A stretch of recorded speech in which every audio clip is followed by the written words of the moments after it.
Okay, so I've got this friend of mine. This guy, very fantastic guy. And there is one of this stuff he's always saying, which is Nigeria is a crime scene.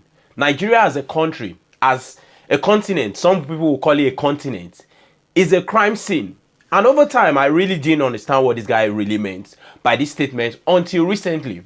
I mean, a lot of things have been happening in Nigeria that so many of us have actually been ignoring because we're just used to the criminality and the madness that has been happening in Nigeria. That's just basically what it is. We're so used to it that we're somehow detached from how these things are happening. So let me talk about what exactly is making me talk about this. So there's this guy called Deji Adeyanju. I believe most of us actually have heard about that guy. If you've not heard about him, he's that guy who is always following Very Dark Man, who claims he's his lawyer for some reason. I don't know why the guy went to law school. For some reason. Because I'll be telling you guys a little bit of stuff that I heard recently that made me realize Nigeria has to be the biggest crime scene on earth. So Deji Adeyanju is a guy who has been popular for a while. I've seen this guy on Twitter, and I think that was the first time I actually ever heard of his existence for some reason. And since I've actually known him for some reason, the first time I knew this guy, I was like, this guy seemed like a clown. I mean, more like a criminal or some of those guys who are just not serious with life and probably just have a lot of exposure since their background and have a lot of money. And for that reason, they are popular online. Yes, because they've got a lot of money to spill all around.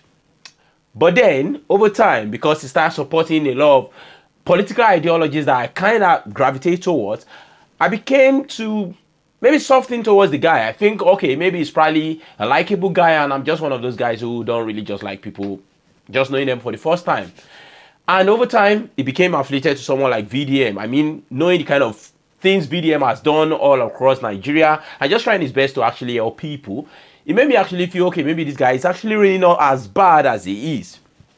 Okay, now, what happened in the beginning of this year that Deji Adeyanju suddenly became one of the biggest antagonists of Peter Obi?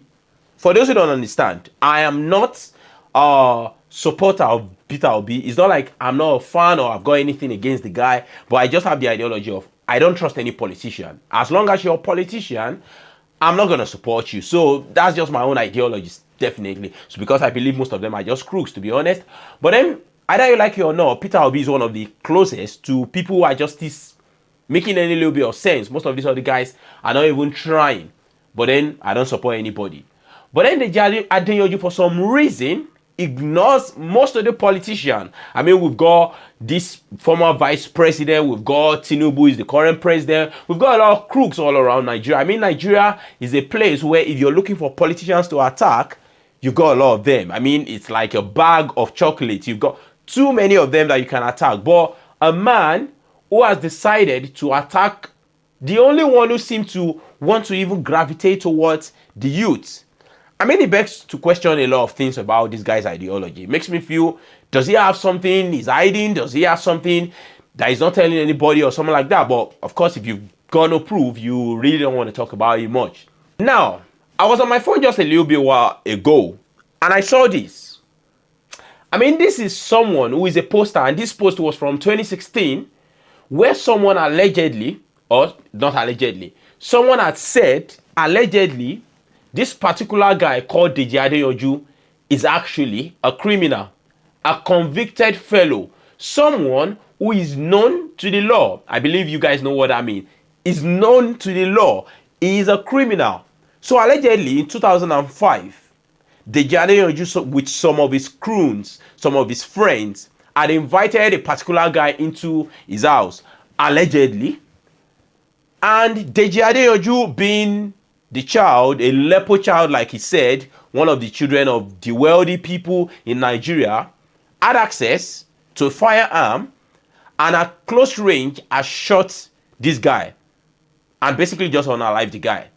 I mean, this criminal case was actually something that took him to court and he was convicted. He went to prison on this. But for some reason, this isn't something people talk about in Nigeria. I've always said it. One of the biggest problems of Nigeria is the lack of record keeping. Is the lack of proper record keeping about people. Because, I mean, all around the world, you believe someone who is a convicted unaliver, because I don't want to use that word, is a convicted unaliver, is suddenly coming out as the savior of the people, I mean by proxy through someone like VDM, coming out as his lawyer is just ridiculous. It is ridiculous in any society, and it should be ridiculous in Nigeria. I mean, imagine a man who has served term, and the only reason why he's even still working today is because he's got people in higher places, he's got a lot of influence, and he's got probably, because he actually said this online by himself, that he's a Lepo baby. So Lepo basically means he's one of the children of the affluent. That is the only reason why he's still working. According to the stories, the current minister for aviation, which is Festus Keyamo, was his lawyer as at that time.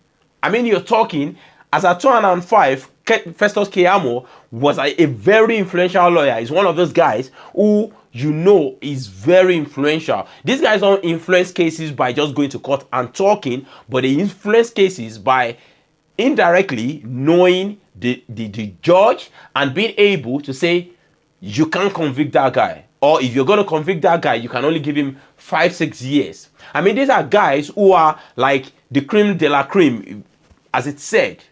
So the only reason why Deji Adeyanju is still working today is probably because he's got very influential people around him. Now, the question is, how has this gone outside the net for years?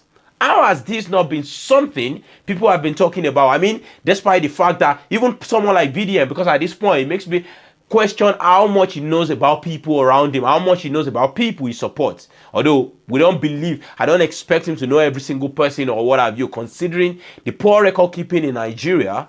But then it makes me begs the question, what exactly is Nigeria about?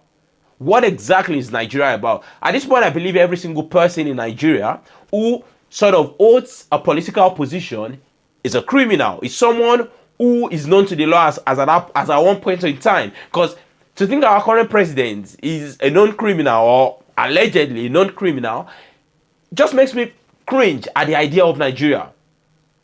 I mean, this story, just made me question a lot of things about the country. You guys tell me what you think about this whole idea or this whole story about Deji Adeyanju.